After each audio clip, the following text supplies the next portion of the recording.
शंख और लिखित नाम के दो ऋषि थे। वे सगे भाई थे।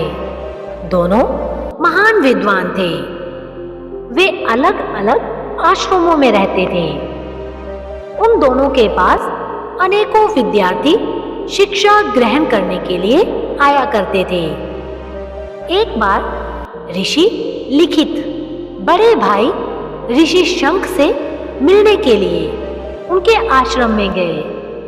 उस समय ऋषि शंख बाहर गए हुए थे। ऋषि लिखित एक सेब के वृक्ष के नीचे बैठकर ऋषि शंख की प्रतीक्षा करने लगे। उन दिनों यातायात के अधिक साधन उपलब्ध नहीं थे। ऋषि मुनि अधिकतर पैदल ही यात्रा किया करते थे। ऋषि लिखित भी अपने आश्रम से ऋषि शंख के आश्रम तक पैदल ही आए थे। उन्हें अपने आश्रम से निकले काफी समय हो चुका था। अब उन्हें भूख भी लग पड़ी थी। पेड़ के नीचे बैठे बैठे जब उनकी निगाह ऊपर की ओर उठी तो उन्हें वहां पर पके सेब लटकते दिखाई दिए। भूख से व्याकुल ऋषि लिखित ने पेड़ से एक पका सेब तोड़ लिया। इससे पहले कि ऋषि लिखित सेब खाते, ऋषि शंख वहां पहुंच गए। अपने छोटे भाई को वहां देखकर वो बहुत प्रसन्न हुए। वो उन्हें गले लगाने के लिए आगे बढ़े। तभी उनकी निगाह ऋषि लिखित के हाथों में पकड़े सेब पर पड़ गई। ऋषि लिखित के हाथ में पकड़ा हुआ सेब देखकर ऋषि शंख रुक गए। उन्होंने ठहरे हुए स्वर में ऋषि लिखित से पूछा, लिखित, तुमने ये सेब कहां से लिया?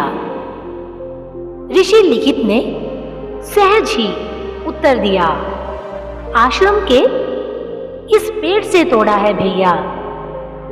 ये आश्रम किसका है? ऋषि ने पूछा। आपका, ऋषि लिखित ने उत्तर दिया। यदि कोई व्यक्ति किसी दूसरे की वस्तु उससे पूछे बिना उठा ले तो उस व्यक्ति के इस काम को क्या कहा जाएगा? ऋषि शंख ने फिर पूछा। उस पुरुष को चोर कहा जाएगा, क्योंकि उसने चोरी की है। ऋषि लिखित ने कहा। जिस व्यक्ति ने चोरी का अपराध किया हो उसे क्या करना चाहिए? ऋषि शंख ने अपने छोटे भाई की आंखों में झांकते हुए फिर से पूछा। ऋषि लिखित अपने बड़े भाई का आशय समझ गए। उन्होंने शांतिपूर्वक कहा, उस व्यक्ति को राजा के पास जाकर अपने अपराध का दंड प्राप्त करना चाहिए। फिर ऋषि शंख को प्रणाम करके ऋषि लिखित आगे बोले, भैया, आपकी आज्ञा के बिना आपके आश्रम से सेब तोड़कर मैंने चोरी का अपराध किया है। मैं अब इस अपराध का दंड पाने के लिए राजा के पास जाता हूं। दंड पाने के बाद ही मैं आपसे मिलने आऊंगा। ऋषि लिखित वहां से सीधे राजा के दरबार में पहुंचे। ऋषि लिखित को दरबार में आया देखकर राजा सिंहासन से उठ खड़े हुए। इससे पहले कि वो आगे बढ़कर ऋषि लिखित का स्वागत करते, ऋषि बोल पड़े, राजन, आप आज मेरा आदर सत्कार ना करें। मैं आपके दरबार में आज एक अपराधी के रूप में उपस्थित हुआ हूं। मैंने चोरी का अपराध किया है। आप मुझे दंड दें। ऋषि लिखित के मुख से सारी बात सुनने के बाद राजा ने कहा, मुनिवर, राजा को दंड देने का ही नहीं, क्षमा करने का भी अधिकार है। मैं आपको क्षमा दान देता हूं। ये सुनते ही ऋषि लिखित बोल पड़े, राजन, राज्य संचालन के लिए शास्त्र सम्मत नियम उपनियम ऋषि मुनि बनाते हैं। उन नियमों के अनुसार राजकाज चलाना राजा का कर्तव्य है। यदि नियमों को बनाने वाले ही नियमों का उल्लंघन करेंगे तो फिर उनका पालन कैसे होगा? इसलिए क्षमा दान देने की बजाय आप मुझे मेरे अपराध का नियम अनुसार दंड दें। मैं आपके पास क्षमा के लिए नहीं, दंड लेने आया हूं। राजा लिखित ऋषि को दंड नहीं देना चाहते थे, लेकिन उन्हें ऋषि लिखित की इच्छा के आगे झुकना पड़ा।